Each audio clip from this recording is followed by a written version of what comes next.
ਮੇਰੇ last word ਵੀ ਇਹੀ ਸੀਗੇ ਵੀ ਤੂੰ ਬਹੁਤ ਵੱਡੀ ਗਲਤੀ ਕਰ ਰਿਹਾ ਵਾ ਵੀ ਆਪਣਾ ਘਰ ਖਰਾਬ ਹੋ ਜਾਣਾ। ਆਪਣਾ ਮੁੰਡਾ ਆ ਜਿਹੜਾ ਹੈ ਨਾ ਵੀ ਉਹ ਤੇਰੇ ਕੋਲ ਨਹੀਂ। ਮੈਂ ਤਾਂ ਮਾਂ ਸੀ ਕਿਉਂਕਿ ਉਹ ਰਹਿੰਦਾ ਹੀ ਮੇਰੇ ਕੋਲ ਸੀਗਾ ਹੈ ਨਾ ਵੀ ਉਹਦੇ ਦਿਮਾਗ 'ਤੇ ਕੀ ਅਸਰ ਪਊਗਾ। ਮੈਂ ਮਤਲਬ ਆਪਣੇ ਐਕਸ ਨੂੰ ਉਹਨੂੰ ਕਦੀ ਨਹੀਂ ਸੀ ਜਲੀਲ ਹੋਣ ਦਿੱਤਾ ਆਪਣੀ ਫੈਮਿਲੀ ਦੇ ਅੱਗੇ ਵੀ ਹਾਂ ਇਹ ਕੰਮ ਨਹੀਂ ਕਰਦਾ ਹੈਗਾ, ਜਾਂ ਮੈਂ ਹਮੇਸ਼ਾ ਉਹਦੀ ਸਪੋਰਟ ਕਰਦੀ ਹੁੰਦੀ ਸੀ ਹਰੇਕ ਚੀਜ਼ ਦੇ ਵਿੱਚ, ਹਰੇਕ ਰਿਸ਼ਤੇਦਾਰਾਂ 'ਚ। ਮੈਨੂੰ ਅਫਸੋਸ ਸਿਰਫ ਇਸ ਗੱਲ ਦਾ ਆ ਕਿ ਮੇਰੇ 10 ਸਾਲ ਖਰਾਬ ਹੋਏ। ਇੱਕ ਮੇਰਾ ਬੇਟਾ ਆ, ਮੀਨਸ ਉਹਦਾ ਫਿਊਚਰ ਲੈ ਕੇ ਰੋ ਕੇ ਕੱਟਿਆ ਮੈਂ ਉਹ 10 ਸਾਲ। ਵੀ ਮੈਂ ਨਾ ਪੇਕਿਆਂ ਵੱਲ ਦੀ ਰਹੀ ਨਾ ਮੈਂ ਸਹੁਰਿਆਂ ਵੱਲ ਦੀ ਰਹੀ। ਵੀ ਮੈਂ ਨਹੀਂ ਉਹਨੂੰ ਪਿਓ ਦੀ ਕਮੀ ਮਹਿਸੂਸ ਹੋਣ ਦਿੰਦੀ ਹੈਗੀ। ਜਿਹੜੀ ਚੀਜ਼ ਚਾਹੀਦੀ ਅਸੀਂ ਪਹਿਲਾਂ ਹੀ ਲਿਆ ਕੇ ਦੇਈ ਦੀ ਉਹਨੂੰ। ਲੱਗਦਾ ਕਿ ਅਗਰ ਵਿਆਹ 20 ਸਾਲ ਦੀ ਉਮਰ ਦੇ ਵਿੱਚ ਨਾ ਹੋਇਆ ਹੁੰਦਾ ਤਾਂ ਸ਼ਾਇਦ ਬਹੁਤ ਕੁਝ ਬਦਲ ਜਾਂਦਾ ਹੈ। ਰੈਸਲਿੰਗ ਜਦੋਂ ਮੈਂ ਕੀਤੀ ਸਟਾਰਟ 3 ਮੰਥ ਹੋਏ ਸੀ ਤੇ ਮੇਰਾ ਸਿਲਵਰ ਮੈਡਲ ਆ ਗਿਆ ਸੀਗਾ। ਕੋਈ ਪ੍ਰੈਕਟਿਸ ਨਹੀਂ ਸੀ, ਕੋਈ ਕੁਝ ਨਹੀਂ, ਸਿਰਫ ਮੇਰੇ ਜ਼ੋਰ ਦੇ ਸਿਰ ਦੇ ਤੇ। ਜੇ ਬੰਦੇ ਨੇ ਕਿਸੇ ਨੇ ਪਹਿਚਾਣ ਬਣਾਉਣੀ ਹੋਵੇ ਨਾ ਆਪਣੀ ਜ਼ਿੰਦਗੀ 'ਚ, ਉਹਨੂੰ ਦੁਨੀਆ ਤੋਂ ਅਲੱਗ ਹੀ ਕੰਮ ਕਰਨਾ ਚਾਹੀਦਾ ਹੈ।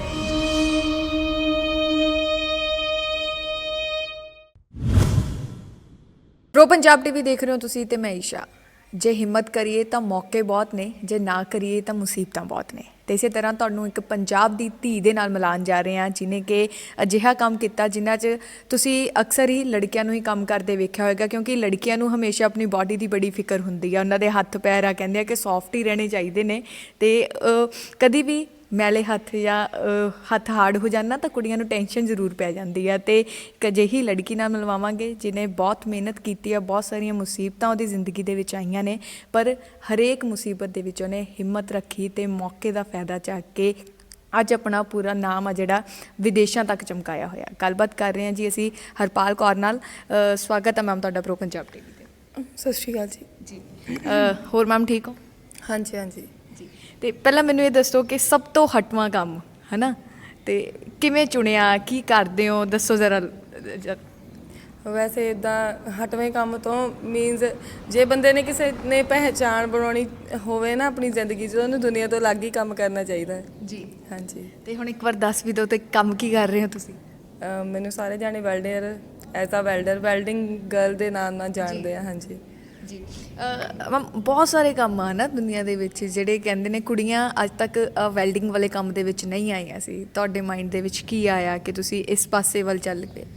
ਇੱਕ ਤਾਂ ਹੈਗਾ ਸੀਗਾ ਇਹ ਸਾਡਾ ਫੈਮਿਲੀ ਬਿਜ਼ਨਸ, ਸੋ ਸਾਡੇ ਲਈ ਇਹ ਤਾਂ ਨੋਰਮਲ ਗੱਲ ਆ ਵੀ ਆਪਾਂ ਕਹਿ ਲਈਏ ਭਾਰ ਚੱਕਣਾ ਜਾਂ ਗ੍ਰਾਈਂਡਰ ਚਲਾਉਣੀ। ਇਹ ਤਾਂ ਤਖਾਣਾ ਦੇ ਕਹਿ ਲਈਏ ਰਾਮਗੜੀਆਂ ਫੈਮਿਲੀ ਤੋਂ ਬਿਲੋਂਗ ਕਰਦੇ ਹਾਂ ਮੈਂ। ਅਤੇ ਜਿੱਦਾਂ ਇਹ ਬਚਪਨ ਤੋਂ ਹੀ ਹੁੰਦਾ, ਜਿਵੇਂ ਆਪਾਂ ਕਹਿੰਦੇ ਜੱਟਾਂ ਦੇ ਵਿੱਚ ਹੁੰਦਾ ਆ ਉਹਨਾਂ ਨੂੰ ਟਰੈਕਟਰ ਚਲਾਉਣਾ ਵੀ ਛੇਤੀ ਆ ਜਾਂਦਾ ਜਾਂ ਟਰਾਲੀ ਮੋੜਨੀ ਆ ਜਾਂਦੀ ਆ, ਉਵੇਂ ਹੀ ਸਾਡੇ ਤਖਾਣਾ 'ਚ ਵੀ ਐਵੇਂ ਹੀ ਆ ਕਿ ਜਦੋਂ ਘਰ ਦਾ ਜਿਹੜਾ ਬਿਜ਼ਨਸ ਹੁੰਦਾ ਉਹ ਘਰ ਦਾ ਬੱਚਾ ਆਟੋਮੈਟਿਕਲੀ ਸਿੱਖ ਲੈਂਦਾ ਹੁੰਦਾ ਅਤੇ ਉਹਨੂੰ ਜ਼ਿਆਦਾ ਉੱਦਾਂ ਮਿਹਨਤ ਕਰਨ ਦੀ ਲੋੜ ਨਹੀਂ। ਲੋਕਾਂ ਨੂੰ ਥੋੜ੍ਹਾ ਲੱਗਦਾ ਹਾਂ ਇੰਨਾ ਜ਼ਰੂਰ ਆ, ਸਾਡਾ ਕੰਮ ਥੋੜ੍ਹਾ ਹੈਵੀ ਆ, ਬਟ ਇੰਨਾ ਵੀ ਨਹੀਂ ਹਾਰਡ ਕਿ ਆਪਾਂ ਇਹਨੂੰ ਸਿੱਖ ਨਹੀਂ ਸਕਦੇ ਜਾਂ ਆਪਾਂ ਇਹਨੂੰ ਕਰ ਨਹੀਂ ਸਕਦੇ। ਹੁਣ ਤੁਸੀਂ ਫੋਰਨ 'ਚ ਦੇਖ ਲਓ, ਕੁੜੀਆਂ ਗੋਰੀਆਂ ਸਾਰੀਆਂ ਵੈਲਡਿੰਗ ਕਰਦੀਆਂ, ਸੋ ਇਹ ਨੋਰਮਲ ਚੀਜ਼ ਆ। ਪੰਜਾਬ 'ਚ ਨਹੀਂ ਲੋਕ ਕੁੜੀਆਂ ਕਰਦੀਆਂ ਹੈਗੀਆਂ, ਬਾਹਰ ਸਾਰੇ ਕਰਦੇ ਆ ਇਹ ਕੰਮ। ਇੱਕ ਵਾਰ ਮੈਂ ਕਹੂੰਗੀ ਕਿ ਹੱਥ ਦਿਖਾਉਣ ਮਾੜੇ ਕਿ ਆਪਣੇ ਇੱਦਾਂ ਲੜਕਿਆਂ ਦੇ ਹੱਥ ਤਾਂ ਇੱਦਾਂ ਦੇ ਬਹੁਤ ਦੇਖੇ ਹੋਣਗੇ, ਲੇਕਿਨ ਇਹ ਜਿਹੜੇ ਹੱਥ ਤੁਹਾਡੇ ਬਣਾਏ ਹੋਏ ਆ ਨਾ ਮੈਮ ਨੇ, ਇਹ ਪਹਿਲੀ ਵਾਰ ਵੇਖਣ ਨੂੰ ਮਿਲੇ ਨੇ ਸਾਨੂੰ ਪੰਜਾਬ ਦੇ ਵਿੱਚ। ਮੈਮ ਤੁਹਾਡੀ ਲਾਈਫ ਦੀ ਸਟੋਰੀ ਦੇ ਬਾਰੇ ਗੱਲ ਕਰਾਂਗੇ ਹੈ ਨਾ, ਕਿਸ ਤਰ੍ਹਾਂ ਦਾ ਜੀਵਨ ਰਿਹਾ ਤੁਹਾਡਾ ਸਟਾਰਟਿੰਗ ਤੋਂ? ਬਚਪਨ ਮੇਰਾ ਬਹੁਤ ਵਧੀਆ ਸੀਗਾ। 15 ਸਾਲ ਤੱਕ ਵੀ ਬਹੁਤ ਜ਼ਿਆਦਾ ਵਧੀਆ ਸੀਗਾ, ਘਰਦਿਆਂ ਨੇ ਕੋਈ ਕਮੀ ਨਹੀਂ।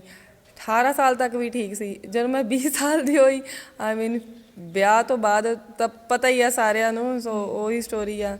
ਮੈਂ ਬਾਹਲੀ ਉੱਦਾਂ ਗੱਲ ਵੀ ਨਹੀਂ ਕਰਨੀ ਉਹਦੇ ਬਾਰੇ।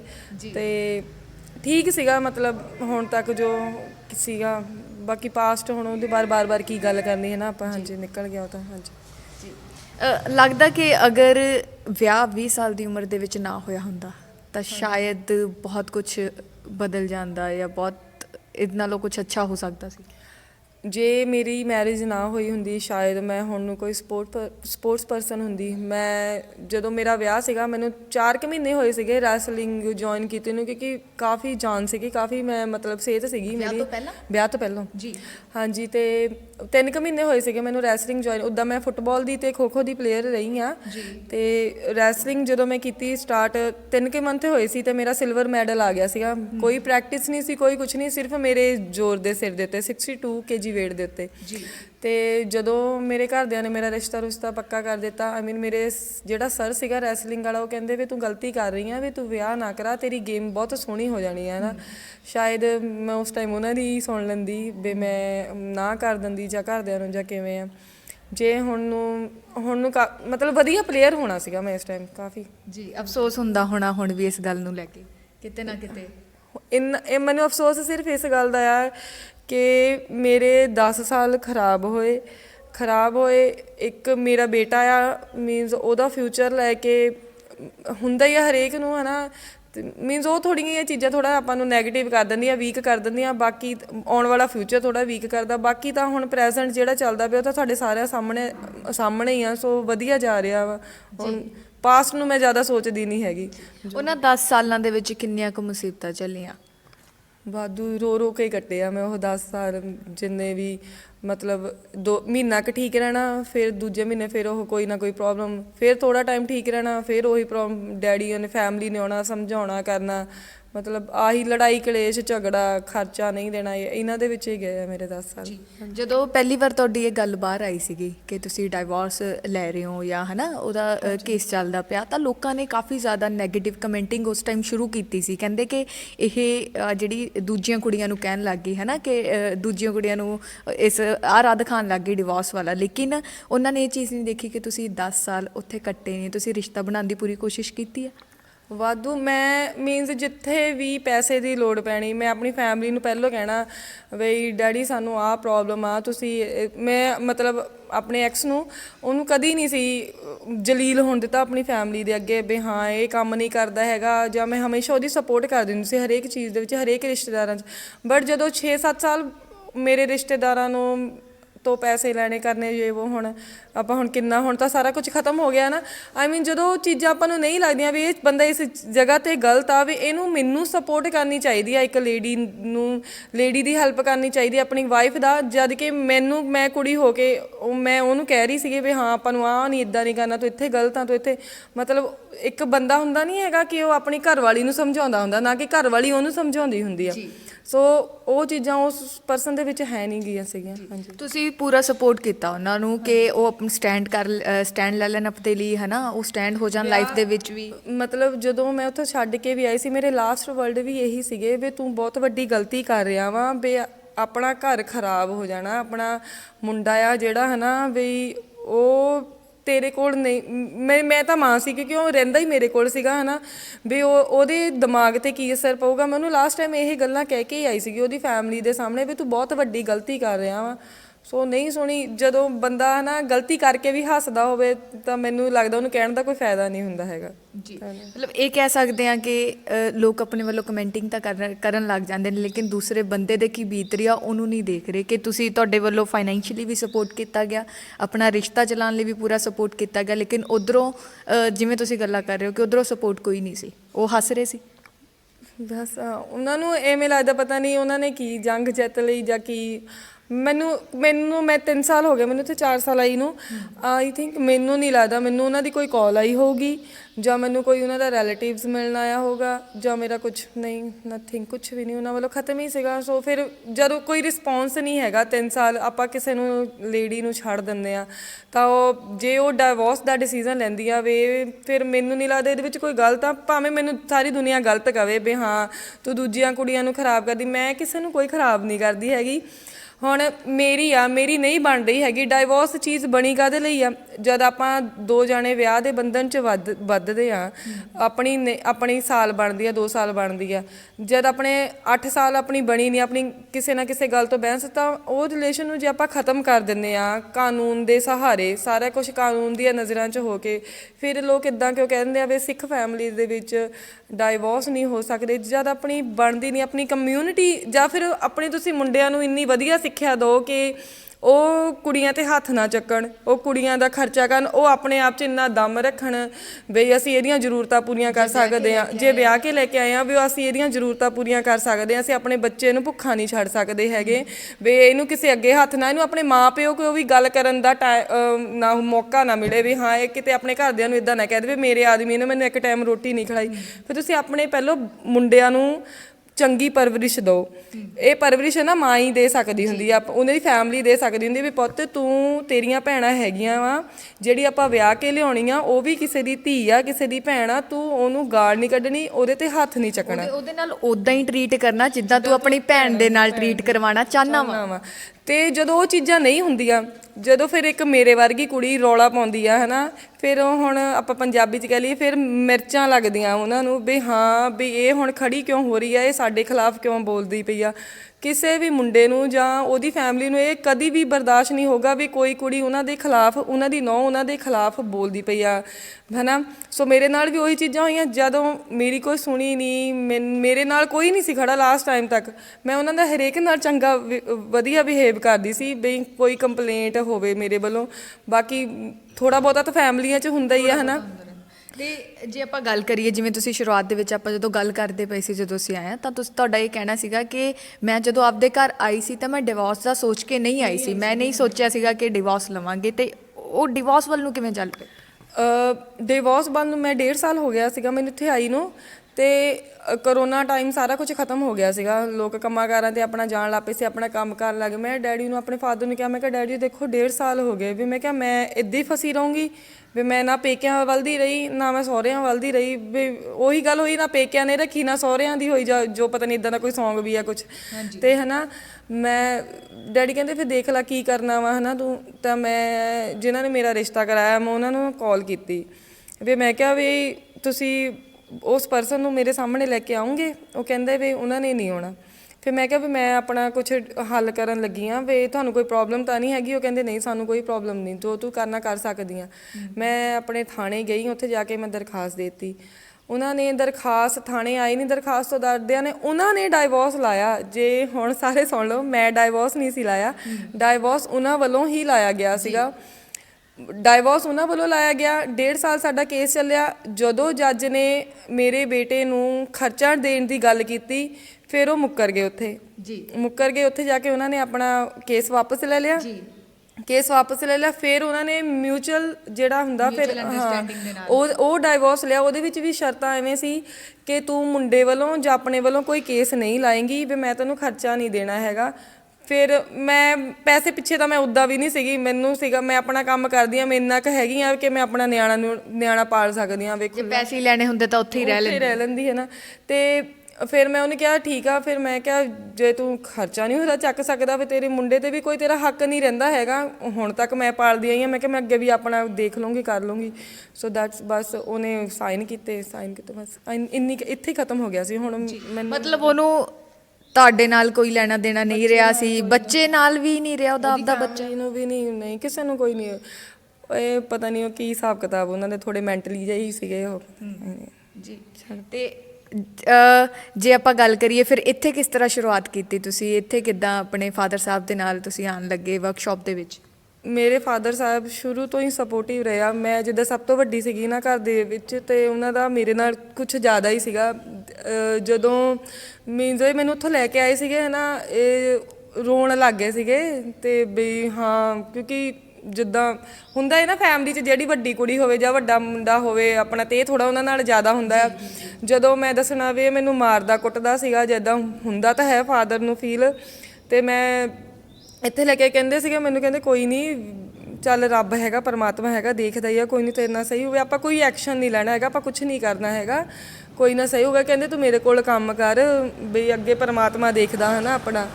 ਸੋ ਉਹ ਮੈਂ ਇਹਨਾਂ ਦੇ ਉਹ ਬੋਲ ਪਗਾਏ ਉਦੋਂ। ਤਾਂ ਮਨਾ ਮੈਂ ਕਦੀ ਕਿਸੇ ਚੀਜ਼ ਨੂੰ ਕੀਤਾ ਨਹੀਂ, ਕਿਉਂਕਿ ਆਪਾਂ ਹੁਣ ਮਾਂ ਪਿਓ ਦੀ ਸੁਣਨੀ ਵੀ ਕਹਿਦੀ ਹੈ ਨਾ। ਅਤੇ ਮੈਂ ਕਿਹਾ ਠੀਕ ਆ ਡੈਡੀ ਮੈਂ ਇੱਥੇ ਕੰਮ ਕਰਦੀ ਹਾਂ, ਬਟ ਮੈਨੂੰ ਇਹ ਕੰਮ ਵਧੀਆ ਨਹੀਂ ਸੀਗਾ ਲੱਗਦਾ ਹੁੰਦਾ, ਕਿਉਂਕਿ ਇੱਕ ਤਰ੍ਹਾਂ ਜੋਬ ਕਰਨੀ, ਬੱਝ ਕੇ ਰਹਿਣਾ, ਮੈਂ ਵੀ ਉਦੋਂ ਸਾਫ਼ ਸੁਥਰੀ ਰਹਿਣਾ ਹੀ ਪਸੰਦ ਕਰਦੀ ਸੀ, ਤਿਆਰ ਹੋ ਕੇ ਰਹਿਣਾ ਕਰਨਾ ਹੈ ਨਾ। ਅਤੇ ਫਿਰ ਕਹਿੰਦੇ ਤੂੰ ਇੱਥੇ ਕੰਮ ਕਰ, ਇੱਥੇ ਸਟਾਰਟ ਕੀਤਾ। ਫਿਰ ਮੈਂ ਇੰਸਟਾਗ੍ਰਾਮ ਦੇ ਉੱਤੇ ਵੀਡੀਓਜ਼ ਪਾਉਣੀਆਂ ਸ਼ੁਰੂ ਕੀਤੀਆਂ, ਵੀਡੀਓਜ਼ ਵਾਇਰਲ ਹੋਈਆਂ।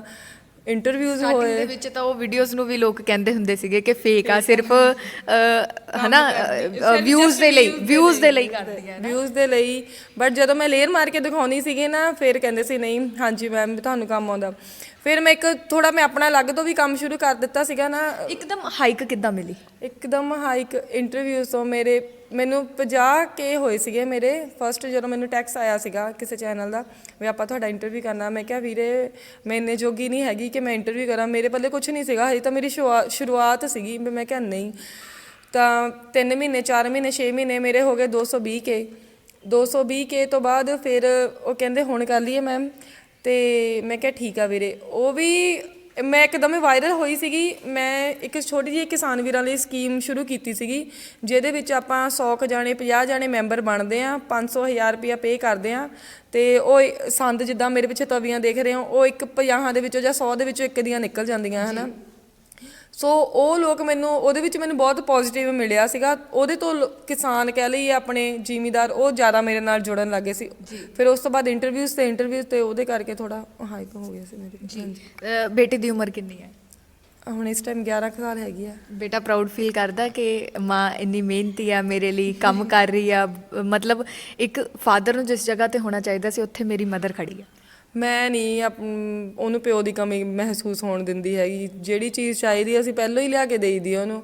ਹਾਂ ਥੋੜਾ ਬਹੁਤਾ ਡਾਂਟਣਾ ਡੱਪਣਾ ਡਾਂਟ ਡੂੰਟ ਦਿੰਦੇ ਆ, ਬਟ ਨਹੀਂ ਉਹਨੇ ਕਦੀ ਕਿਹਾ ਹੀ ਵੀ ਨਹੀਂ ਵੀ ਮੈਨੂੰ ਪਿਓ ਚਾਹੀਦਾ ਆ ਜਾਂ ਕੁਝ ਚਾਹੀਦਾ ਆ। ਨਹੀਂ, ਉਹ ਕਹਿੰਦਾ ਮੰਮੀ ਤੂੰ ਹੈਗੀ ਆ ਬਸ ਬਹੁਤ ਆ। ਹਜੇ ਛੋਟਾ ਨਾਲੇ ਹਜੇ ਥੋੜਾ ਘੱਟ ਧਿਆਨ ਆ ਆਪਣਾ। ਠੀਕ ਆ, ਵਧੀਆ ਜੀ ਹਾਂਜੀ ਜੀ। ਚੰਗਾ ਲੱਗਦਾ ਫਿਰ ਹੁਣ ਇੱਥੇ ਕੰਮ ਕਰਕੇ? ਹਾਂਜੀ, ਕਰਨਾ ਹੀ ਪੈਣਾ ਵਾ, ਨਾਮ ਇਸ ਕੰਮ ਤੋਂ ਬਣਿਆ ਹੋਇਆ। ਹੁਣ ਇਸ ਤੋਂ ਬਿਨਾਂ ਕਰਨਾ ਵੀ ਕੀ ਆ ਆਪਾਂ, ਹੈ ਨਾ। ਮਤਲਬ ਉਦੋਂ ਥੋੜ੍ਹਾ ਜਿਹਾ ਵਧੀਆ ਲੱਗਦਾ ਆ ਜਦੋਂ ਹੁਣ ਮੇਰੇ ਕੋਲ ਇੱਥੇ ਵਰਕਸ਼ਾਪ ਫੈਮਲੀਜ਼ ਆਉਂਦੀਆਂ ਆ, ਉਹ ਆਪਣੀਆਂ ਛੋਟੀਆਂ ਛੋਟੀਆਂ, ਕੱਲ੍ਹ ਪਰਸੋਂ ਵੀ ਆਏ ਸੀ, ਆਪਣੀਆਂ ਬੇਟੀਆਂ ਨੂੰ ਲੈ ਕੇ ਆਏ ਸੀ। ਉਹ ਥੋੜ੍ਹੀਆਂ ਹੈਲਦੀ ਸੀਗੀਆਂ ਕੁੜੀਆਂ, ਅਤੇ ਆਈ ਮੀਨ ਉਹ ਉਹਨਾਂ ਨੂੰ ਹੁਣ ਜਦੋਂ ਛੋਟੀ ਏਜ ਦੇ ਵਿੱਚ ਆਪਾਂ ਹੈਲਦੀ ਹੁੰਦੇ ਆ, ਮਦਰੇ ਕਰਦੇ ਸੀ। ਆਈ ਮੀਨ ਉਹ ਕਹਿੰਦੇ ਵੀ ਇਹ ਵੀ ਥੋੜ੍ਹਾ ਜਿਹਾ ਫੀਲ ਕਰਦੀਆਂ ਆ ਜਦੋਂ ਇਹਨਾਂ ਨੂੰ ਕੋਈ ਮੋਟੀ ਕਹਿ ਦਿੰਦਾ ਹੋਊਗਾ, ਜਾਂ ਬਈ ਕੁੜੀਆਂ ਕਿਸੇ ਤੋਂ ਘੱਟ ਨਹੀਂ। ਵੀ ਕਹਿੰਦੇ ਇਹ ਦੇਖ ਲਾ ਵੀ ਇਹਦਾ ਵਿਆਹ ਹੋ ਗਿਆ, ਟੁੱਟ ਗਿਆ, ਵਿਆਹ ਤੋਂ ਬਾਅਦ ਇਹ ਕੰਮ ਕਰਨ ਲੱਗੀ ਆ, ਹੈ ਨਾ, ਅਤੇ ਇਹਦੇ ਬੇਟਾ ਵੀ ਆ, ਫਿਰ ਵੀ ਹਿੰਮਤ ਨਹੀਂ ਹਾਰੀ। ਮੀਨਸ ਉਹ ਜਦੋਂ ਇੱਦਾਂ ਦੀਆਂ ਚੀਜ਼ਾਂ ਸੁਣਨ ਨੂੰ ਮਿਲਦੀਆਂ ਨਾ, ਆਪਣੇ ਬੱਚਿਆਂ ਨੂੰ ਲੈ ਕੇ ਆਉਂਦੇ ਆ ਦਿਖਾਉਣ ਨੂੰ, ਫਿਰ ਥੋੜ੍ਹਾ ਵਧੀਆ ਲੱਗਦਾ ਵੀ ਹਾਂ ਸੱਚੀ ਕੁਛ ਹੈਗੇ ਆ ਕਰਕੇ ਲੋਕ ਆਉਂਦੇ ਆ। ਇੱਕ ਤਾਂ ਤੁਸੀਂ ਪਲੇਅਰ ਬਣਨਾ ਚਾਹੁੰਦੇ ਸੀਗੇ, ਖਿਡਾਰੀ ਹੁੰਦੇ ਜੇਕਰ ਤੁਹਾਡੀ ਮੈਰਿਜ 20 ਸਾਲ ਦੀ ਉਮਰ ਦੇ ਵਿੱਚ ਨਾ ਹੁੰਦੀ, ਹੈ ਨਾ, ਅਤੇ ਇੱਕ ਵੈਲਡਿੰਗ ਗਰਲ ਦੇ ਨਾਮ ਨਾਲ ਮਸ਼ਹੂਰ ਹੋ। ਅਤੇ ਉਸ ਤੋਂ ਇਲਾਵਾ ਕੀ ਸ਼ੌਂਕ ਰੱਖਦੇ ਹੋ, ਕੀ ਕਰਨਾ ਚਾਹੁੰਦੇ ਹੋ? ਸ਼ੌਂਕ ਖਤਮ ਹੋ, ਸ਼ੌਂਕ ਵਾਲੀ ਏਜ ਚਲ ਗਈ ਹੁਣ ਤਾਂ। ਸ਼ੌਂਕ ਦੀ ਕੋਈ ਏਜ ਨਹੀਂ ਹੁੰਦੀ। ਮੈਨੂੰ ਉੱਦਾਂ ਸੀਗਾ ਵਧੀਆ ਆਪਣਾ ਸਰੀਰ ਬਣਿਆ ਹੋਵੇ, ਬੋਡੀ ਵਧੀਆ ਫਿੱਟ ਹੋਣੀ ਚਾਹੀਦੀ ਆ, ਹੈ ਨਾ। ਸੋ ਮੈਂ ਹੁਣ ਜਿਮ ਵਗੈਰਾ ਦਾ ਸ਼ੌਂਕ ਆ, ਉਹ ਮੈਂ ਹੁਣ ਸਟਾਰਟ ਕੀਤਾ ਸੀਗਾ, ਕਿਉਂਕਿ ਹੁਣ ਆਪਾਂ ਆਪਣੇ ਆਪ ਨੂੰ ਹੀ ਟਾਈਮ ਦੇਣਾ ਵਾ। ਕੰਮ ਕਰਦੇ ਆ ਠੀਕ ਆ, ਅਤੇ ਬੰਦੇ ਨੂੰ ਕੁੜੀ ਹੋਵੇ ਚਾਹੇ ਮੁੰਡਾ, ਵੈਸੇ ਜਿਹੜਾ ਜਿਮ ਆ ਨਾ, ਇਹਨੇ ਵੀ ਬਹੁਤ ਸਾਥ ਦਿੱਤਾ ਇੱਕ ਤਰ੍ਹਾਂ ਨੂੰ ਆਪਣਾ ਪੋਜ਼ੀਟਿਵ ਰੱਖਣ ਨੂੰ। ਵੀ ਮਾਈਂਡ ਫਰੈਸ਼ ਹੁੰਦਾ ਉੱਥੇ ਜਾ ਕੇ, ਪੋਜ਼ੀਟਿਵ ਸੋਚਦੇ ਆ, ਵਧੀਆ ਵਧੀਆ ਲੋਕਾਂ ਨੂੰ ਦੇਖਦੇ ਆ। ਸਾਰੇ ਟੁੱਟੇ ਟੱਟੇ ਹੀ ਆਉਂਦੇ ਉੱਥੇ, ਐਵੇਂ ਕਹੀਏ ਕੋਈ ਘਰੋਂ ਕਿੱਦਾਂ ਹੁੰਦਾ, ਬਟ ਜਦੋਂ ਆਪਾਂ ਜਿਮ ਲਾਉਂਦੇ ਆ ਫਿਰ ਸਾਰੀਆਂ ਚੀਜ਼ਾਂ ਇਕੁਅਲ ਹੋ ਜਾਂਦੀਆਂ, ਸਟਰੋਂਗ ਬਣਦਾ ਬੰਦਾ। ਬੋਡੀ ਦੇ ਨਾਲ ਨਾਲ ਮਾਈਂਡ ਵੀ ਸਟਰੋਂਗ ਹੁੰਦਾ, ਮੈਂਟਲੀ ਵੀ ਸਟਰੋਂਗ ਹੁੰਦਾ ਜੀ। ਤੁਹਾਨੂੰ ਪਤਾ ਕਿ ਜਦੋਂ ਆਪਣਾ ਸ਼ੌਂਕ ਹੁੰਦਾ ਨਾ ਕੁਝ ਬਣਨ ਦਾ, ਅਸੀਂ ਕਿਸੇ ਵੀ ਏਜ ਦੇ ਵਿੱਚ ਪੂਰਾ ਕਰ ਸਕਦੇ ਹਾਂ। ਜੇਕਰ ਹੁਣ ਤੁਹਾਨੂੰ ਮੌਕਾ ਮਿਲਦਾ ਇੱਕ ਪਲੇਅਰ ਬਣਨ ਦਾ, ਖੇਡਣ ਦਾ, ਮੈਂ ਕਰ ਸਕਦੀ ਹਾਂ, ਬਣ ਸਕਦੀ ਹਾਂ। ਮੈਂ ਇੰਨੇ ਸਟਰੋਂਗ ਹੈਗੇ ਆ। ਮੈਂ ਤੁਹਾਨੂੰ ਦੱਸਿਆ ਨਾ, ਬਾਕੀਆਂ ਕੁੜੀਆਂ ਵਾਂਗ ਨਹੀਂ ਆਈ ਮੰਮੀ ਆ ਚੱਕ ਨਹੀਂ ਹੁੰਦੀ, ਆਈ ਮੰਮੀ ਜਿੰਨਾ ਕੁ ਜ਼ੋਰ ਲਾ ਸਕਦੇ ਉਨਾ ਕੁ ਕਰੀਦਾ ਆ। ਨਹੀਂ ਚੱਕ ਹੋਏ ਗੱਲ ਵੱਖਰੀ ਆ। ਮੈਂ ਜਿਮ, ਕਿਉਂਕਿ ਮੈਂ 10 ਸਾਲ ਮੈਰਿਡ ਲਾਈਫ 'ਚ ਰਹੀ ਸੀਗੀ, ਆਪਾਂ ਫਿਰ ਉੱਦਾਂ ਦੇ ਹੋ ਜਾਂਦੀ ਹੁੰਦੀ ਆਪਣੀ ਬੋਡੀ। ਹੁਣ ਜਿਮ ਤਾਂ ਜੁਆਇਨ ਕੀਤਾ ਸੀਗਾ ਕਿਉਂਕਿ ਇਹ ਵੇਟ ਦਾ ਕੰਮ ਆ, ਥੋੜ੍ਹਾ ਧੱਕਾ ਲਾਉਣਾ, ਇੰਨਾ ਨਹੀਂ ਹੁਣ ਆਪਾਂ ਹਰੇਕ ਨੂੰ ਆਵਾਜ਼ ਮਾਰੀ ਜਾਣੀ ਆਈ ਭਰਾਵਾ ਚਕਾਈ ਕਰੀ ਆ। ਜਿੰਨਾ ਕੁ ਹੋ ਸਕੇ ਖੁਦ ਕਰੀਦਾ। ਹਾਂਜੀ, ਕਿਹੜੇ ਕਿਹੜੇ ਕੰਮ ਖੁਦ ਕਰ ਲੈਂਦੇ ਹੋ ਜਿੱਥੇ ਜ਼ਰੂਰਤ ਪੈਂਦੀ ਹੈ ਦੂਜਿਆਂ ਦੀ? ਸਾਰੇ ਕਰ ਲਈਦੇ ਆ, ਬਸ ਇੱਕ ਕੋਲ ਡੈਡੀ ਹੋਣਾ ਚਾਹੀਦਾ ਆ, ਉਹ ਜੋ ਮਰਜ਼ੀ ਕਰਾ ਲਵੇ ਸਾਡੇ ਤੋਂ। ਸਾਰੇ ਕਿਸੇ ਕੰਮ ਨੂੰ ਨਾ ਨਹੀਂ, ਅਸੀਂ ਕਦੀ ਨਹੀਂ ਇੱਦਾਂ ਕਿਹਾ ਵੀ ਹਾਂ ਅਸੀਂ ਕਰ ਨਹੀਂ ਸਕਦੀਆਂ, ਸਾਡੇ ਕੋਲ ਹੋਣਾ ਨਹੀਂ ਹੈਗਾ। ਤੁਹਾਨੂੰ ਲੱਗਦਾ ਜਿਸ ਤਰ੍ਹਾਂ ਤੁਸੀਂ ਵਰਕਸ਼ਾਪ ਦੇ ਵਿੱਚ ਕੰਮ ਕਰਦੇ ਹੋ, ਜੇਕਰ ਕੋਈ ਹੋਰ ਕੁੜੀ ਆ ਕੇ ਇੱਥੇ ਕਵੇ ਕਿ ਮੈਂ ਵੀ ਤੁਹਾਡੇ ਵਾਂਗੂ ਕੰਮ ਕਰਨਾ, ਉਹ ਤੁਹਾਡੇ ਵਾਂਗੂ ਕਰ ਸਕਦੀ ਆ? ਕਰ ਸਕਦੀ ਆ, ਪਰ ਇਹ ਇੱਕ ਹੁੰਦਾ, ਇੱਕ ਮਾਈਂਡ ਹੁੰਦਾ ਆ। ਆਪਾਂ ਸ਼ੁਰੂ ਤੋਂ ਜਿੱਦਾਂ ਹੁਣ ਅਸੀਂ ਸ਼ੁਰੂ ਤੋਂ ਲੋਹੇ ਦੇ ਵਿੱਚ ਹੀ ਰਹੀਆਂ ਆ, ਸਾਨੂੰ ਪਤਾ ਆ ਵੀ ਸਾਡਾ ਕੰਮਕਾਰ ਕਿੱਦਾਂ ਆ। ਕੁੜੀਆਂ ਨੂੰ ਸਟਰੋਂਗ ਹੋਣਾ ਚਾਹੀਦਾ ਨਾ ਪਹਿਲਾਂ ਹੀ, ਸ਼ੁਰੂ ਤੋਂ ਹੀ ਸਟਰੋਂਗ। ਜਿੱਦਾਂ ਆਪਾਂ ਮੁੰਡਿਆਂ ਨੂੰ ਸਟਰੋਂਗ ਬਣਾਉਂਦੇ ਆ, ਉਹਨਾਂ ਨੂੰ ਖੁਰਾਕ ਦਿੰਦੇ ਆ, ਕੁੜੀਆਂ ਨੂੰ ਪਹਿਲਾਂ ਹੀ ਸਟਾਰਟਿੰਗ ਤੋਂ ਖੁਰਾਕ ਦਿੱਤੀ ਹੋਵੇ ਨਾ। ਫਾਦਰ ਸਾਹਿਬ ਨੇ ਕਿੱਦਾਂ ਰੱਖਿਆ ਤੁਹਾਨੂੰ? ਮੁੰਡਿਆਂ ਵਾਂਗ, ਮੁੰਡੇ ਵੀ ਨਹੀਂ ਕਈ ਰੱਖਦੇ, ਮੁੰਡਿਆਂ ਨੂੰ ਤਾਂ ਗਾਲਾਂ ਕੱਢਦੇ ਆ, ਸਾਡੇ ਕੱਢਦੇ ਪੈਂਦੀਆਂ, ਸਾਨੂੰ ਵੀ ਹੁਣ ਤੱਕ ਵੀ ਪੈਂਦੀਆਂ, ਕੰਮਕਾਰ ਦੇ ਵਿੱਚ ਪੈਂਦੀਆਂ, ਸੁਣਨੇ ਪੈਂਦੀਆਂ ਆ। ਨਹੀਂ, ਸ਼ੁਰੂ ਤੋਂ ਵਧੀਆ ਹੀ ਆ, ਬਥੇਰੀ ਕੁੱਟ ਖਾਧੀ ਆ ਘਰਦਿਆਂ ਤੋਂ ਵੀ, ਤਾਂ ਹੀ ਇੱਥੇ ਤੱਕ ਪਹੁੰਚ ਗਏ। ਜੇ ਹੁਣ ਸੁਣੇ ਹੀ ਨਾ ਉਹਨਾਂ ਦੀ, ਹੁਣ ਦੇ ਨਿਆਣੇ ਤੁਸੀਂ ਕਿੱਥੇ ਸੁਣਦੇ ਆ? ਕਹਿੰਦੇ ਆ ਜੇ ਕਹੋਗੇ ਮਾਪਿਓ ਕਹੋਗੇ ਤੁਸੀਂ ਸੱਜੇ ਪਾਸੇ ਆਣਾ, ਕਹਿੰਦੇ ਨਹੀਂ ਅਸੀਂ ਤਾਂ ਖੱਬੇ ਹੀ ਮੁੜਨਾ। ਕਰਦੀਆਂ ਅਸੀਂ ਵੀ, ਬਟ ਹੁਣ ਅਸੀਂ ਉਹ ਏਜ ਚੋਂ ਲੰਘ ਗਈਆਂ ਹੈ ਨਾ। ਚੰਗਾ ਮਾੜਾ ਹੁਣ ਥੋੜਾ ਅਸੀਂ ਆਪਣਾ ਆਪ ਦੇਖ ਲੈਂਦੇ। 18-20 ਸਾਲਾਂ 'ਚ ਕੋਈ ਵੀ ਆ ਕਹਿ ਲਈਏ ਕਿੰਨਾ ਵੀ ਸਿਆਣਾ, ਉਹ ਆਪਣਾ ਚੰਗਾ ਮਾੜਾ ਨਹੀਂ ਦੇਖ ਸਕਦਾ ਹੈਗਾ। ਮੈਨੂੰ ਨਹੀਂ ਪਤਾ ਪਤਾ 30 ਸਾਲ ਬਾਅਦ ਹੀ ਲੱਗਦਾ। ਪਤਾ 30 ਸਾਲ ਬਾਅਦ ਹੀ ਲੱਗਦਾ। ਤੇ ਹੁਣ ਮਦਰ ਤੇ ਫਾਦਰ ਦਾ ਕੀ ਕਹਿਣਾ ਤੁਹਾਡੇ ਬਾਰੇ? ਤੁਹਾਡੇ ਤੇ ਪ੍ਰਾਊਡ ਫੀਲ ਕਰਦੇ ਨੇ ਕਿਉਂਕਿ ਬਹੁਤ ਸਾਰੀਆਂ ਮੁਸ਼ਕਿਲਾਂ ਵਿੱਚੋਂ ਨਿਕਲੇ ਹੋ ਤੁਸੀਂ ਤੇ ਆਪਣੇ ਆਪ ਨੂੰ ਸੰਭਿਆ ਤੁਸੀਂ। ਉੱਦਾਂ ਅਸੀਂ ਪ੍ਰਾਊਡ ਫੀਲ ਕਦੀ ਦੱਸਦੇ ਨਹੀਂ ਹੈਗੇ ਸਾਨੂੰ, ਕਹਿੰਦੇ ਵੀ ਤੁਸੀਂ ਹਵਾ 'ਚ ਹੋ ਜਾਣਾ ਆ। ਉਹ ਮੂੰਹ 'ਤੇ ਨਹੀਂ ਕਹਿੰਦੇ ਵੀ ਹਾਂ ਤੂੰ ਬਹੁਤ ਵਧੀਆ ਕਰਦੀ ਪਈ ਆ। ਜਾਂ ਫੀਲ ਤਾਂ ਹੁੰਦਾ ਜਦੋਂ ਹੁਣ ਤੁਹਾਡੇ ਵਰਗੇ ਹੀ ਆ ਕੇ ਦੱਸਦੇ ਆ ਵੀ ਹਾਂ ਤੁਹਾਡੀਆਂ ਕੁੜੀਆਂ ਵਧੀਆ ਕਰਦੀਆਂ ਵਾ, ਜੇ ਇੱਦਾਂ ਆ। ਜੋ ਕਹਿੰਦੇ ਸੀ ਤੁਹਾਨੂੰ ਤੁਹਾਡੇ ਮੂੰਹ 'ਤੇ ਕਹਿਣ ਲੱਗ ਗਈਆਂ, ਫਿਰ ਤੁਸੀਂ ਪਿੱਛੇ ਨੂੰ ਆਉਣਾ ਸ਼ੁਰੂ ਹੋ ਜਾਣਾ। ਸੋ ਸਪੋਰਟ ਉਹਨਾਂ ਦੀ ਵਧੀਆ ਆ, ਸਾਰਿਆਂ ਦੀ ਨਾਲ ਖੜਦੇ ਆ ਹਰੇਕ ਜਗ੍ਹਾ। ਡੈਡੀ ਮੇਰੇ ਤਾਂ ਸ਼ੁਰੂ ਤੋਂ ਹੀ ਨਾਲ ਆ ਮੇਰੇ। ਮੈਂ ਕਦੀ ਹੋ ਜਾਂਦਾ ਸੀ ਪਰ ਨਹੀਂ, ਸ਼ੁਰੂ ਤੋਂ ਹੀ ਨਾਲ ਜੀ। ਮਾਪਿਆਂ ਤੋਂ ਇਲਾਵਾ ਕੋਈ ਸਾਥ ਨਹੀਂ ਦੇ ਸਕਦਾ ਜੋ ਮਾਪੇ ਦੇ ਸਕਦੇ। ਜੋ ਮਾਪੇ ਕਰ ਸਕਦੇ ਉਹ ਕੋਈ ਨਹੀਂ, ਉਹ ਹਸਬੈਂਡ ਵੀ ਨਹੀਂ ਕਰ ਸਕਦਾ, ਉਹ ਬ੍ਰਦਰ ਵੀ ਨਹੀਂ ਕਰ ਸਕਦਾ, ਉਹ ਭੈਣਾਂ ਵੀ ਨਹੀਂ ਕਰ ਸਕਦੀਆਂ। ਜੋ ਪਿਓ ਆ ਉਹ ਪਿਓ ਹੀ ਆ, ਜੋ ਮਾਂ ਆ ਉਹ ਮਾਂ ਹੀ ਆ। ਹਾਂਜੀ, ਮਾਪਿਆਂ ਨੂੰ ਕੁਝ ਕਹਿਣਾ ਚਾਹੋਗੇ ਇੰਟਰਵਿਊ ਦੇ ਥਰੂ? ਮਾਂ ਪਿਓ, ਜੇ ਮੇਰੇ ਮਾਂ ਪਿਓ ਨਾ ਹੁੰਦੇ ਸ਼ਾਇਦ ਮੈਂ ਇਸ ਦੁਨੀਆ 'ਤੇ ਨਹੀਂ ਹੁੰਦੀ।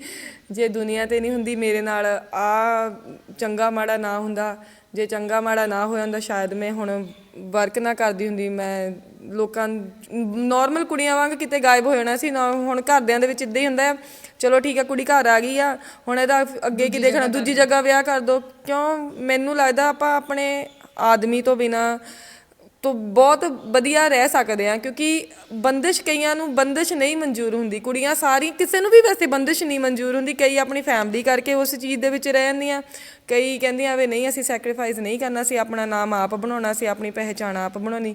ਕਈ ਹਸਬੈਂਡ ਹੁੰਦੇ ਆ ਸਪੋਰਟ ਕਰ ਦਿੰਦੇ ਆ, ਕਈ ਨਹੀਂ ਕਰਦੇ, ਕਈ ਬਸ ਗੱਲਾਂ ਕਰਦੇ ਰਹਿ ਜਾਂਦੇ ਕਮੈਂਟਾਂ 'ਚ। ਜੀ, ਜੇਕਰ ਆਪਾਂ ਗੱਲ ਕਰੀਏ ਹੈ ਨਾ, ਕਈ ਲੜਕੀਆਂ ਇੱਦਾਂ ਦੀਆਂ ਹੁੰਦੀਆਂ ਜਿਹੜੀਆਂ ਟੌਰਚਰ ਸਹਿਨ ਕਰ ਰਹੀਆਂ ਨੇ, ਮੈਂਟਲੀ ਹੋਵੇ ਚਾਹੇ ਫਿਜ਼ੀਕਲੀ ਹੋਵੇ, ਬਟ ਉਹ ਸਟੈਂਡ ਨਹੀਂ ਲੈ ਪਾ ਰਹੀਆਂ ਇਹ ਸੋਚ ਕੇ ਕਿ ਨਹੀਂ ਮੇਰਾ ਬੱਚਾ ਵਾ, ਕੱਲ ਇਹਦਾ ਕੀ ਬਣੇਗਾ, ਹੈ ਨਾ, ਇਹਦੇ ਕੋਲੋਂ ਫੈਮਿਲੀ ਖੋਈ ਜਾਏਗੀ। ਜਾਂ ਫਿਰ ਕਈ ਵਾਰ ਲੜਕੀ ਸਟੈਂਡ ਲੈਣਾ ਚਾਹੁੰਦੀ ਹੁੰਦੀ ਆ, ਬਟ ਉਹਦੀ ਜਿਹੜੀ ਫੈਮਿਲੀ ਆ ਉਹ ਕਹਿੰਦੀ ਆ ਕਿ ਤੂੰ ਇੱਥੇ ਆ ਕੇ ਰਹਿ ਲੇਂਗੀ, ਸਾਡੇ ਤੁਰ ਜਾਣ ਤੋਂ ਬਾਅਦ ਤੈਨੂੰ ਕੌਣ ਵੇਖੇਗਾ, ਹੈ ਨਾ। ਮਤਲਬ ਲੜਕੀ ਨੂੰ ਸਟਰੋਂਗ ਕਰਨ ਦੀ ਬਜਾਏ ਉਹਨੂੰ ਵੀਕ ਕੀਤਾ ਜਾ ਰਿਹਾ ਹੁੰਦਾ। ਆਪਾਂ ਕੁੜੀਆਂ ਜੰਮਦੇ ਆ, ਕੁੜੀਆਂ ਨੂੰ ਪਾਲ ਪੋਸ ਕੇ ਆਪਾਂ ਦੂਜੀ ਜਗ੍ਹਾ ਵਿਆਹੁੰਦੇ ਆ। ਆਪਾਂ ਉਹ ਕੁੜੀਆਂ, ਉਹ ਇਹ ਨਾ ਉਹਨਾਂ ਦੀ ਫੈਮਿਲੀ ਨੂੰ, ਮਾਂ ਪਿਓ ਨੂੰ ਇਹ ਨਹੀਂ ਸਮਝਣਾ ਚਾਹੀਦਾ ਵੀ ਆਪਾਂ ਉਹ ਸਿੱਟ ਦਿੱਤੀਆਂ ਆ। ਹੁਣ ਕੋਈ ਫੈਮਿਲੀ ਆ, ਮੁੰਡਾ ਚਾਹੇ 100 ਗਲਤੀਆਂ ਕਰ ਲਵੇ, ਆਪਾਂ ਉਹਦੀ ਸਪੋਰਟ ਕਰਦੇ ਆ ਨਾ। ਮਾੜੇ ਕੰਮਾਂ 'ਚ ਵੀ ਉਹਦੀ ਸਪੋਰਟ ਕਰਦੇ ਆ, ਬਟ ਕੁੜੀ ਦੀ ਜਦੋਂ ਇੱਕ ਗਲਤੀ ਹੁੰਦੀ ਆ ਤਾਂ ਉਹਨੂੰ ਘਰ ਬਿਠਾ ਲੈਂਦੇ ਆ, ਤੂੰ ਆਹ ਨਹੀਂ ਕਰਨਾ, ਤੂੰ ਉਹ ਨਹੀਂ ਕਰਨਾ। ਮੈਂ ਤਾਂ ਇੱਦਾਂ ਚਾਹੁੰਦੀ ਹਾਂ, ਜੇ ਕਿਸੇ ਦੀ ਕੁੜੀ ਦੇ ਨਾਲ, ਅੱਵਲ ਤਾਂ ਪਰਮਾਤਮਾ ਕਰੇ ਕਿਸੇ ਨਾਲ ਇੱਦਾਂ ਹੋਵੇ ਨਾ, ਜੇ ਕਿਸੇ ਕੁੜੀ ਦੇ ਨਾਲ ਗਲਤ ਹੁੰਦਾ ਆ, ਮੇਰੇ ਘਰਦਿਆਂ ਨੇ ਬਹੁਤ ਟਾਈਮ ਲਾ ਦਿੱਤਾ ਸੀਗਾ ਨਾ ਮੇਰਾ ਸਾਥ ਦੇਣ ਨੂੰ। ਜੇ ਕਿਸੇ ਕੁੜੀ ਨਾਲ ਕੋਈ ਹਸਬੈਂਡ ਉੱਤੇ ਹੱਥ ਚੱਕਦਾ ਆ, ਜਾਂ ਕਈ ਕੁੜੀਆਂ ਵੀ ਗਲਤ ਕਰਦੀਆਂ ਹੁਣ ਇਸ ਜਗ੍ਹਾ, ਹੁਣ ਕਈਆਂ ਨੇ ਇੱਦਾਂ ਵੀ ਕਹਿ ਦੇਣਾ ਵੀ ਤੁਸੀਂ ਕੁੜੀਆਂ ਦੀ ਸਪੋਰਟ ਕਰਦੇ ਰਹਿੰਦੇ ਆ। ਕਈ ਕੁੜੀਆਂ ਵੀ ਗਲਤ ਕਰਦੀਆਂ, ਮਤਲਬ ਫਸਟ ਟਾਈਮ 'ਤੇ ਹੀ ਐਕਸ਼ਨ ਲੈ ਲਓ, ਉਸ ਚੀਜ਼ ਨੂੰ ਲੌਂਗ ਨਾ ਲੈ ਕੇ ਜਾਓ। ਜਦੋਂ ਆਪਾਂ ਚੀਜ਼ ਨੂੰ ਲੌਂਗ ਲੈ ਕੇ ਜਾਂਦੇ ਉਹਦਾ ਕੋਈ ਹੱਲ ਨਹੀਂ ਲੱਭਦਾ ਹੈਗਾ। ਜੇ ਹੱਥ ਚੱਕਦਾ ਆ ਪਹਿਲੀ ਦਫਾ ਹੀ ਉਸ 'ਤੇ ਕੰਟਰੋਲ ਕਰਵਾ ਦਿਓ, ਫਿਰ ਥੋੜ੍ਹੀ ਲਾਈਫ ਸਹੀ ਹੋ ਜਾਂਦੀ ਹੈ। ਅਤੇ ਮਾਪਿਆਂ ਨੂੰ ਚਾਹੀਦਾ ਆਪਣੀ ਕੁੜੀ ਦਾ ਸਾਥ ਦੇਣਾ ਚਾਹੀਦਾ, ਕਿਉਂਕਿ ਮਾਪਿਆਂ ਦਾ ਹੀ ਸਹਾਰਾ ਹੁੰਦਾ। ਕੁੜੀ ਫਿਰ ਇਕੱਲੀ ਰਹਿ ਜਾਂਦੀ ਹੈ ਨਾ, ਜੇ ਆਪਾਂ ਮਾਪੇ ਹੋ ਕੇ ਆਪਾਂ ਆਪਣੀ ਕੁੜੀ ਦਾ ਨਹੀਂ ਦੇਖ ਕਰ ਸਕਦੇ, ਫਿਰ ਇਹ ਨਾਲ ਤਾਂ ਨਾ ਹੀ ਜੰਮਣ, ਹੈ ਨਾ। ਜੇ ਕੁੜੀਆਂ ਛੁੱਟੀਆਂ ਥੋੜ੍ਹਾ ਆ ਕੁੜੀਆਂ ਦਾ। ਜੀ, ਹਾਂਜੀ ਹਾਂਜੀ ਜੀ। ਅਤੇ ਮੈਸੇਜ ਕੀ ਦੇਣਾ ਚਾਹੁੰਦੇ ਹੋ ਤੁਸੀਂ ਲੜਕੀਆਂ ਨੂੰ? ਮੈਸੇਜ ਕੁੜੀਆਂ ਨੂੰ ਤਾਂ ਮੈਂ ਇਹੀ ਕਹਿੰਦੀ ਹੁੰਦੀ ਹਾਂ, ਮੈਂਟਲੀ ਫਿਜ਼ੀਕਲੀ ਸਟਰੋਂਗ ਬਣੋ, ਆਪਣੇ ਮਾਂ ਬਾਪ ਦਾ ਨਾਮ ਰੌਸ਼ਨ ਕਰੋ, ਮਤਲਬ ਦੁਨੀਆ 'ਤੇ ਅਲੱਗ ਪਹਿਚਾਣ ਬਣਾਓ। ਸਾਰੇ ਆ ਆਪਾਂ, ਇਹ ਨਹੀਂ ਹੈਗਾ ਜੇ ਮੈਨੂੰ ਤੁਸੀਂ ਦੇਖਦੇ ਹੋ ਵੀ ਮੈਂ ਬਹੁਤ ਵਧੀਆ ਰਹਿ ਗਈ ਹਾਂ, ਮੈਂ ਵੀ ਬਹੁਤ ਚੀਜ਼ਾਂ ਦੇਖ ਕੇ ਜਿੱਥੇ ਤੱਕ ਆਈ ਹਾਂ, ਬਹੁਤ ਚੀਜ਼ਾਂ ਦੇਖ ਕੇ ਇੱਥੇ ਤੱਕ ਆਈ ਹਾਂ। ਸਾਰਿਆਂ ਨਾਲ ਹੁੰਦਾ, ਘਰੋਂ ਘਰੀ ਸਭ ਦਾ ਇਹੀ ਹਾਲ ਆ। ਬਸ ਇੰਨਾ ਆ, ਮੈਂ ਥੋੜ੍ਹਾ ਕੰਮ ਕਰਦੀ ਸੀ, ਹਾਈਲਾਈਟ ਹੋ ਗਈ, ਮੇਰੀ ਥੋੜ੍ਹੀ ਸਟੋਰੀ ਅੱਗੇ ਆ ਗਈ। ਬਟ ਨਹੀਂ, ਪੋਜ਼ੀਟਿਵ ਰਿਹਾ ਕਰੋ, ਵਧੀਆ। ਜੇ ਤੁਹਾਡੇ ਨਾਲ ਕੋਈ ਗਲਤ ਕਰਦਾ ਆ ਉਹਦੇ ਖਿਲਾਫ ਆਵਾਜ਼ ਉਠਾਓ, ਆਪਣੇ ਜ਼ਿਆਦਾ ਟਾਈਮ ਨਾ ਪਾਓ, ਬਸ ਆਪਣਾ ਫਾਈਨੈਂਸ਼ੀਅਲੀ ਸਟਰੋਂਗ ਹੋਵੋ, ਜਿੰਨਾ ਵੀ ਤੁਸੀਂ ਹੋ ਸਕਦੇ ਹੋ। ਫਾਈਨੈਂਸ਼ੀਅਲੀ ਸਟਰੋਂਗ ਹੋਵੋਗੇ, ਉਹ ਤੁਹਾਨੂੰ ਉਹ ਅੰਦਰੋਂ ਵੀ ਸਟਰੋਂਗ ਕਰਦਾ ਵੀ ਹਾਂ ਚੱਲ ਕੋਈ ਨਹੀਂ, ਸਾਡੇ ਨਾਲ ਕੋਈ ਖੜਦਾ ਨਹੀਂ ਹੈਗਾ, ਹਾਂ ਆਪਾਂ ਕਰ ਸਕਦੇ ਹਾਂ, ਕਿਸੇ ਦੇ ਅੱਜੇ ਨਹੀਂ ਹੈਗੇ, ਕਿਸੇ ਨੂੰ ਰੋਟੀ ਨੂੰ ਨਹੀਂ ਕਹਿ ਸਕਦੇ, ਕਿਸੇ ਨੂੰ ਕੱਪੜਿਆਂ ਨੂੰ ਨਹੀਂ ਕਹਿੰਦੇ ਹੈਗੇ, ਆਪਣਾ ਕਮਾਓ ਆਪਣਾ ਖਾਓ ਬਸ। ਜੀ ਬਹੁਤ ਬਹੁਤ ਸ਼ੁਕਰੀਆ, ਬਹੁਤ ਚੰਗਾ ਲੱਗਿਆ ਤੁਹਾਡੇ ਨਾਲ ਗੱਲ ਕਰਕੇ। Thank you. ਸੋ ਇਹ ਸਨ ਸਾਡੇ ਨਾਲ ਬਰਾਊਨ ਗਰਲ ਦੇ ਨਾਮ ਤੋਂ ਜਿਹੜੇ ਸਭ ਲੋਕ ਜਾਣਦੇ ਨੇ ਜਾਂ ਵੈਲਡਰ ਗਰਲ ਦੇ ਨਾਮ ਤੋਂ ਜਾਣਦੇ ਨੇ, ਹਰਪਾਲ ਕੌਰ ਜੀ, ਜਿਨ੍ਹਾਂ ਨਾਲ ਗੱਲ ਕਰਕੇ ਬਹੁਤ ਚੰਗਾ ਲੱਗਿਆ। ਉਮੀਦ ਕਰਦੇ ਹਾਂ ਕਿ ਤੁਹਾਨੂੰ ਵੀ ਚੰਗਾ ਲੱਗੇਗਾ। ਤੇ ਵੂਮਨਸ ਡੇ 'ਤੇ ਸਪੈਸ਼ਲ ਵੀਡੀਓ ਹੈ ਜਿਹੜੀ ਕਿ ਅੱਜ ਹਰਪਾਲ ਕੌਰ ਨਾਲ ਸਾਡੀ ਮੀਟਿੰਗ ਸੀਗੀ। ਤੇ ਜਿਵੇਂ ਮੈਮ ਨੇ ਕਿਹਾ ਕਿ ਹਿੰਮਤ ਰੱਖੋ, ਕਦੀ ਵੀ ਹਿੰਮਤ ਨਾ ਹਾਰੋ, ਜਿੱਥੇ ਤੁਹਾਨੂੰ ਲੱਗਦਾ ਕਿ ਚੀਜ਼ ਗਲਤ ਆ ਉਹਨੂੰ ਪਹਿਲੀ ਵਾਰੀ ਵਿੱਚ ਹੀ ਟੋਕ ਦਿਓ। ਕੈਮਰਾਮੈਨ ਆਕਾਸ਼ ਦੇ ਨਾਲ ਮੈਂ ਆਇਸ਼ਾ ਪ੍ਰੋ, ਪੰਜਾਬ ਲੁਧਿਆਣਾ।